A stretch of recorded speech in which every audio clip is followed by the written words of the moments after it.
For 3 dage siden, der blev jeg nomineret af David fra min 9. klasse til at hoppe i havet, og det er jo altid enormt fantastisk for en lærer at blive bedt om at hoppe i havet. I det her tilfælde, der har jeg dog lidt en agenda med det, jeg gør, fordi jeg gik ikke ind på Davids præmis, og jeg hoppede ikke i havet inden for de 48 timer, som han bad mig om. Jeg synes nemlig, de her virale hits, eller lad os kalde dem kædebreve, hvor man forlanger en masse unge mennesker, enten noget fysisk, som de skal gøre, eller at de giver en gave til en eller anden som kompensation for det, de ikke har gjort, det er noget værre lort, for at sige det rent ud.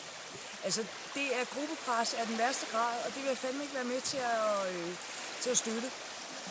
Jeg hopper gerne i vandet. Jeg gør det, fordi at det i dag er en dejlig dag, og fordi jeg sagde, jamen, jeg gør det gerne, men det skal ikke være, fordi jeg presser mig til det.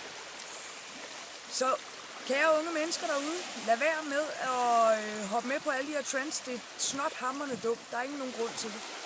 Det er en popularitetskonkurrence uden lige. Jeg vil gerne lave en nominering.